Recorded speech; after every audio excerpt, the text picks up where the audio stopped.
was shrouded in a deep black garment, which concealed its head, its face, its form, and left nothing of it visible save one outstretched hand. But for this, it would have been difficult to detach its figure from the night, and separate it from the darkness by which it was surrounded. He felt that it was tall and stately when he came beside him, and that its mysterious presence filled him with a solemn dread. He knew no more, for the spirit neither spoke nor moved.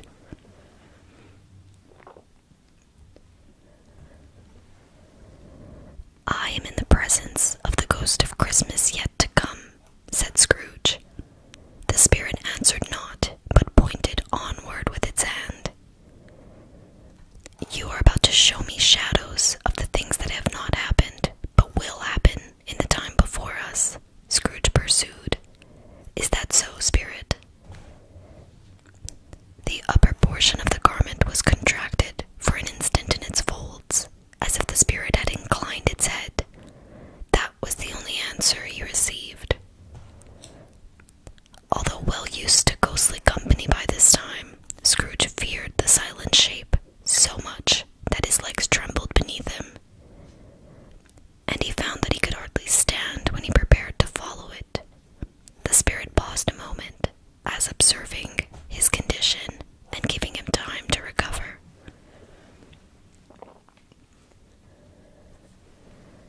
But Scrooge was all the worse for this. It thrilled him with a vague, uncertain horror to know that behind the dusky shroud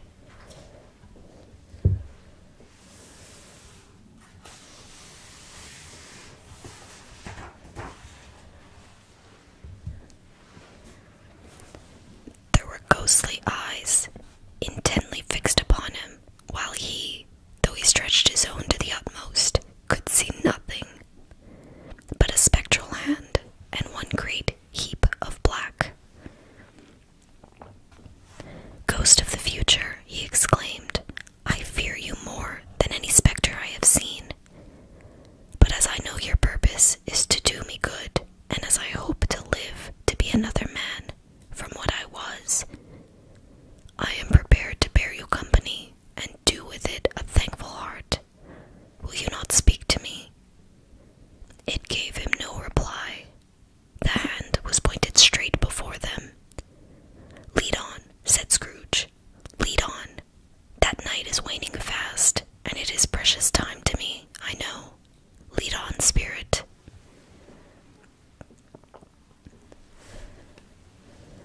The phantom moved away as it had come towards him. Scrooge followed him into the shadow of its dress, which bore him up, he thought, and carried him along. They scarcely seemed to enter the city, for the city rather seemed to spring up about them and encompass them of its own act.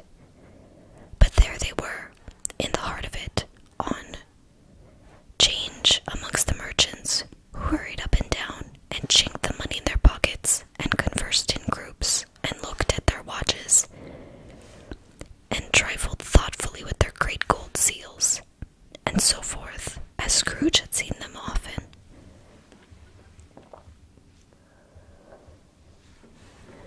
The spirit stopped beside one little knot of businessmen. Observing that the hand was pointed to them, Scrooge advanced to listen to their talk. "No," said a great fat man with a monstrous chin, "I don't know much about it, either way. I only know he's dead." "When did he die?" inquired another. "Last night, I believe." "Why, what was the matter with him?" asked a third, taking a vast quantity of snuff out of a large snuff box. "I thought he'd never die."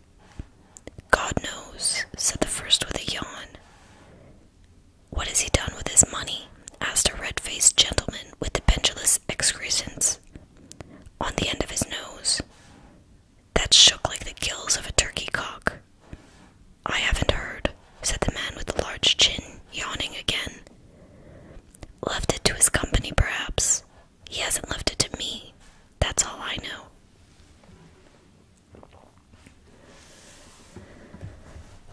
This pleasantry was received with a general likely to be a very cheap funeral," said the same speaker, "for upon my life, I don't know of anybody to go to it. Suppose we make up a party and volunteer."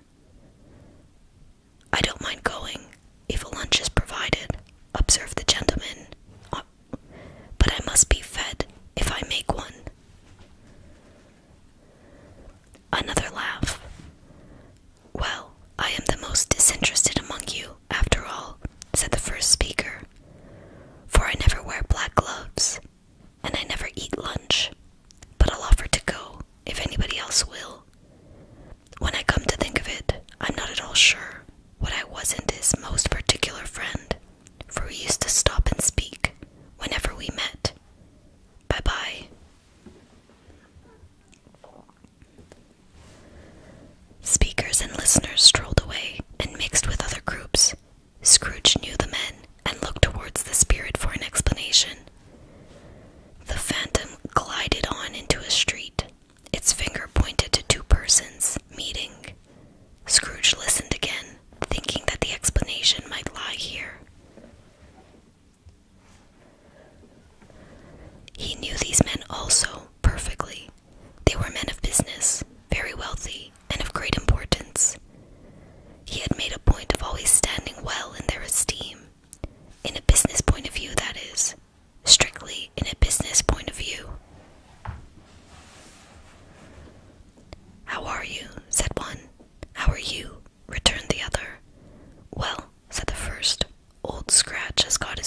You were made free of it long ago, you know, and the other two aren't strangers.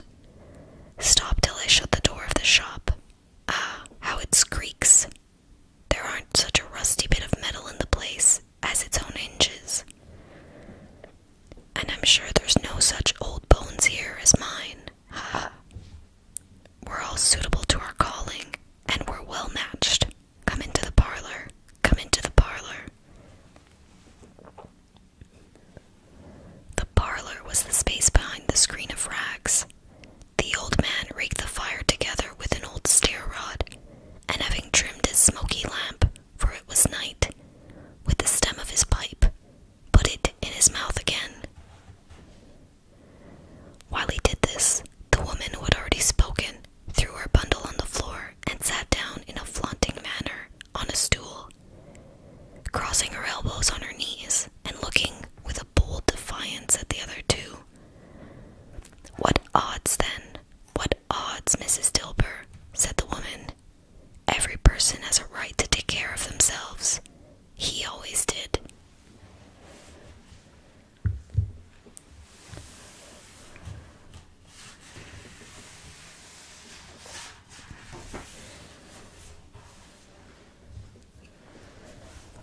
"That's true indeed," said the laundress. "No man more so." "Why then, don't stand staring as if you was afraid, woman. Who's the wiser? We're not going to pick holes in each other's coats, I suppose." "No indeed," said Mrs. Dilber, and the men together. "We should hope not." "Very well then," cried the woman. "That's enough. Who's the worse for the loss of a few things like these? Not a dead man, I suppose." "No indeed," said Mrs. Dilber, laughing. "If he wanted to keep him after he was dead, a wicked old screw," pursued the woman. "Why wasn't he natural in his lifetime?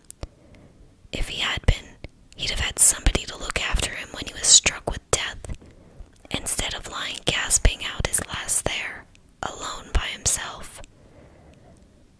"It's the truest word that ever was spoke," said Mrs. Dilber. "It's a judgment on him." "I wish it was a little heavier one," replied the woman, "and it should have been. You may depend upon it, if I could have laid my hands on anything else. Open that bundle, old Joe, and let me know the value of it.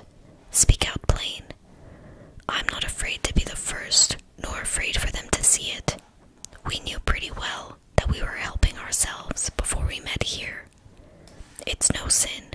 Open the bundle, Joe." But the gallantry of her friends would not allow of this, and the man in faded black, mounting the breach first, produced his plunder. It was not extensive. A seal or two, a pencil case, a pair of sleeve buttons, and a brooch of no great value were all. They were severally examined and appraised by old Joe, who chalked the sums he was disposed to give for each upon the wall, and added them up into a total when he found there was nothing more to come. "That's your account," said Joe, "and I wouldn't give another 6 pence if I was to be boiled for not doing it. Who's next?" Mrs. Dilber was next. Sheets and towels, a little wearing apparel, 2 old-fashioned silver teaspoons, a pair of sugar tongs, and a few boots. Her account was stated on the wall in the same manner. "I always give too much to ladies. It's a weakness of mine, and that's the way I ruin myself," said old Joe. "That's your account. If you asked me for another penny and made it an open question, I'd repent of being so liberal and knock off half a crown."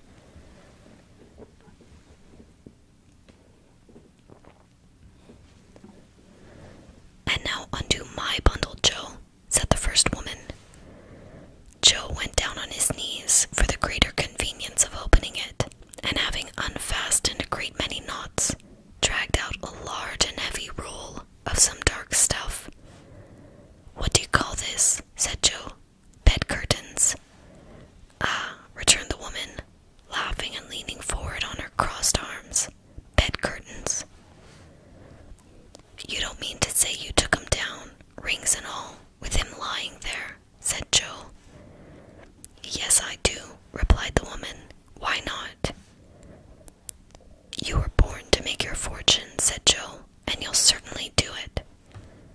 "I certainly shan't hold my hand when I get anything in it by reaching it out for the sake of such a man as he was.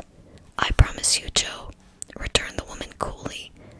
"Don't drop that oil upon the blankets now."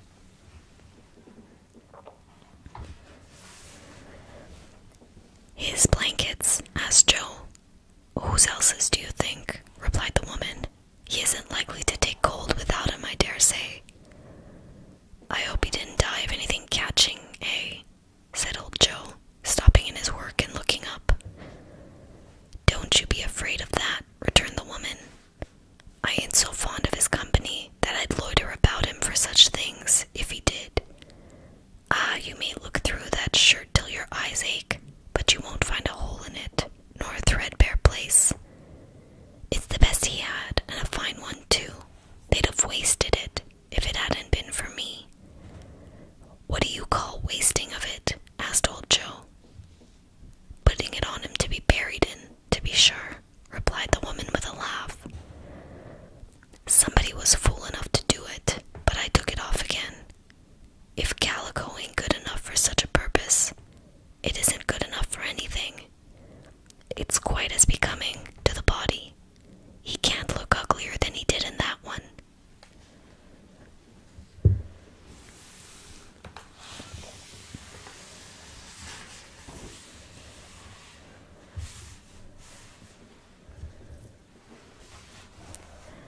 Scrooge listened to this dialogue in horror.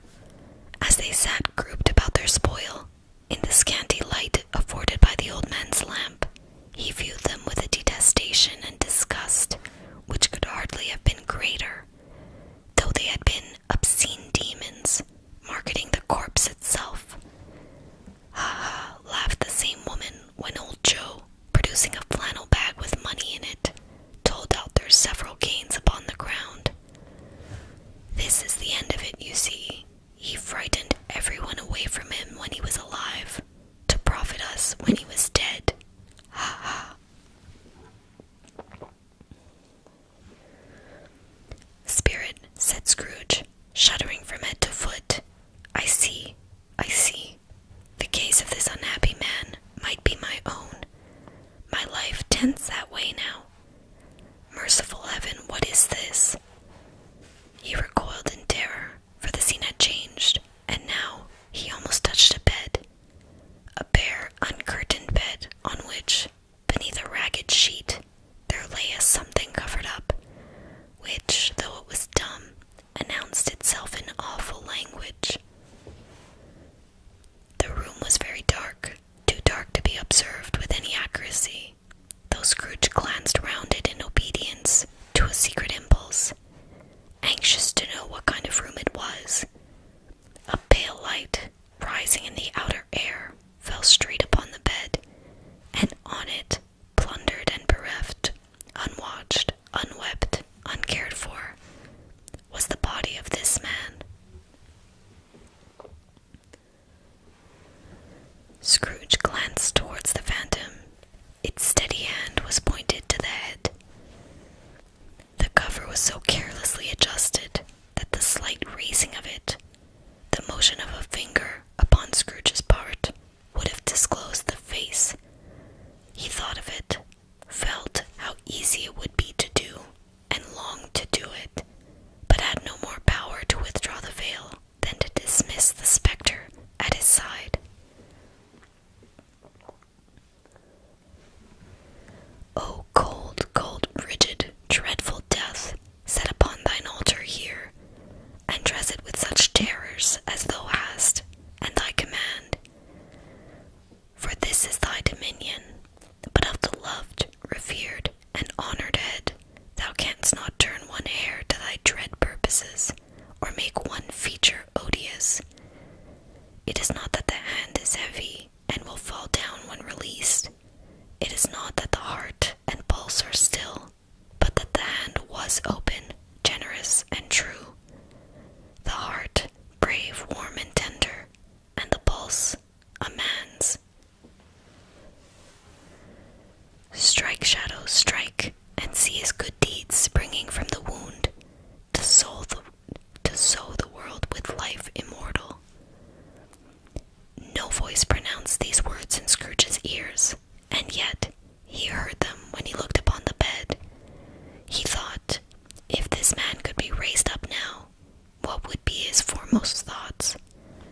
patient creature if her face spoke truth, but she was thankful in her soul to hear it, and she said so with clasped hands.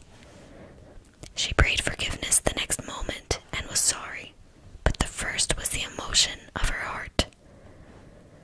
What the half-drunken woman whom I told you of last night said to me when I tried to see him and obtain a week's delay, and what I thought was a mere excuse to avoid me, turns out to have been quite true. He was not only very ill, but dying then. To whom will our debt be transferred? I don't know, but before that time we shall be ready with the money. And even though we were not, it would be bad fortune indeed to find so merciless a creditor in his successor. We may sleep tonight with light hearts, Caroline. Yes, soften it as they would, their hearts were lighter. The children's faces, hushed and clustered round to hear what they so little understood, were brighter, and it was a happier house for this man's death. The only emotion that the ghost could show him, caused by the event, was one of pleasure. "Let me see some tenderness connected with a death," said Scrooge, "or that dark chamber spirit which we left just now will be forever present to me." The ghost conducted him through several streets familiar to his feet, and as they went along, Scrooge looked here and there to find himself, but nowhere was he to be seen. They entered poor Bob Cratchit's house, the dwelling he had visited, and found the mother and the children seated round the fire. Quiet, very quiet. The noisy little Cratchits were as still as statues in one corner, and sat looking up at Peter, who had a book before him. The mother and her daughters were engaged in sewing, but surely they were very quiet. And he took a child and set him in the midst of them. Where had Scrooge heard those words? He had not dreamed them. The boy must have read them out, as he and the spirit crossed the threshold. Why did he not go on?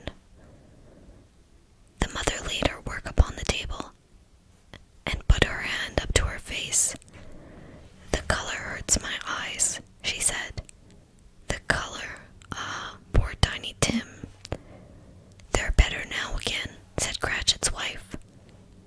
"It makes them weak by candlelight, and I wouldn't show weak eyes to your father when he comes home. Not for the world. It must be near his time." "Past it, rather," Peter answered, shutting up his book. "But I think he's walked a little slower than he used these last few evenings, Mother." They were very quiet again. At last she said, and in a steady, cheerful voice that only faltered once, I have known him walk with Tiny Tim upon his shoulder, very fast indeed." "And so have I," cried Peter. "Often." "And so have I," exclaimed another. "So had all." "But he was very light to carry," she resumed, intent upon her work, "and his father loved him so, that it was no trouble. And there is your father at the door." She hurried out to meet him, and little Bob in his comforter, he had need of it, poor fellow, came in. His tea was ready for him on the hob, and they all tried who should help him do it most. Then the two young Cratchits got upon his knees and laid each child a little cheek against his face, as if they said, "Don't mind it, father, don't be grieved." Bob was very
say, if he got Peter a better situation. Only hear that, Peter, said Mrs. Cratchit. And then, cried one of the girls, Peter will be keeping company with some and setting up for himself. Get along with you, retorted Peter, grinning. It's just as likely as not, said Bob. One of these days, though there's plenty of time for that, my dear. But however and whenever we part from one another, I am sure we shall none of us forget poor Tiny Tim. Shall we, or this first parting that there was among us? Never, father, cried they all. And I know, said Bob, I know, my dears, that when we recollect how patient and mild he was, although he was a little child, we shall not quarrel easily among ourselves and forget poor Tiny Tim in doing it. No, never, father, they all cried again. I am very happy, said little Bob. I am very happy. Mrs. Cratchit kissed him, his daughters kissed him, the two young Cratchits kissed him, and Peter and himself shook hands. Spirit of Tiny Tim, thy childish essence was from God.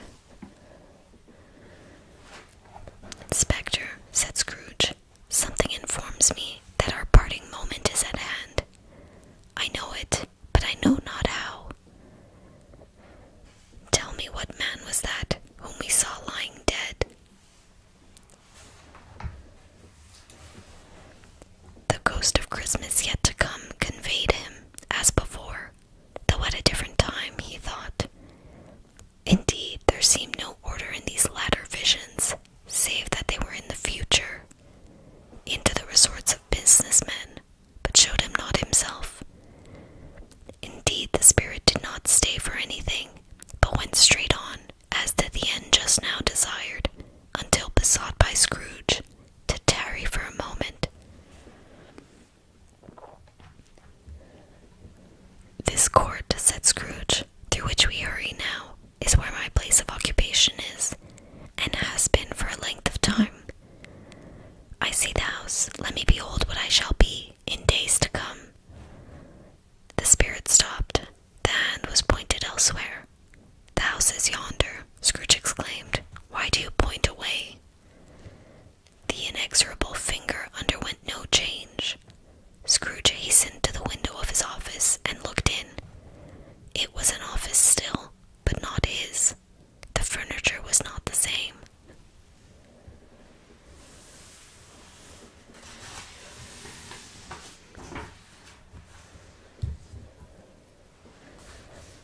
And the figure in the chair was not himself. The phantom pointed as before. He joined it once again, and wondered why and whither he had gone, accompanied it until they reached an iron gate. He paused to look around before entering. A churchyard. Here, then, the wretched man whose name he had now to learn lay underneath the ground.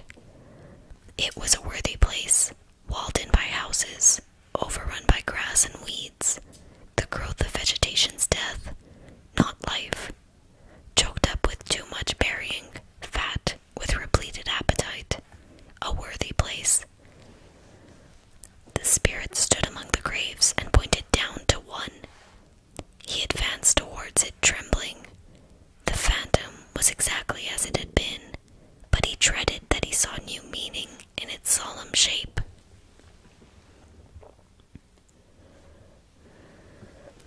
Before I draw nearer to that stone to which you point, said Scrooge, answer me one question.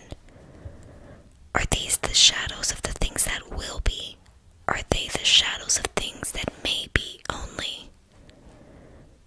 Still the ghost pointed downward to the grave by which it stood. Men's courses will foreshadow certain ends, to which, if persevered in, they must lead, said Scrooge.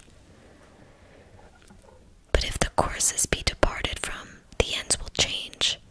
Say it is thus, with what you show me. The spirit was immovable as ever. Scrooge crept towards it, trembling as he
Your nature intercedes for me and pities me. Assure me that I yet may change these shadows you have shown me by an altered life. The kind hand trembled. I will honor Christmas in my heart and try to keep it all the year. I will live in the past, the present, and the future. The spirits of all three shall strive within me. I will not shut out the lessons that they teach. Oh, tell me I may sponge away the writing on this stone.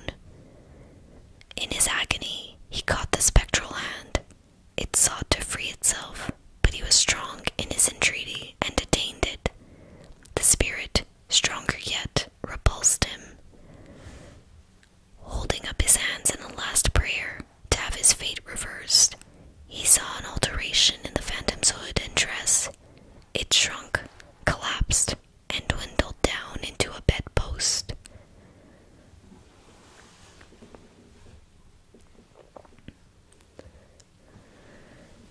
With that, we've come to the end of stave 4 of A Christmas Carol. In our upcoming video, we'll read stave 5, the end of it.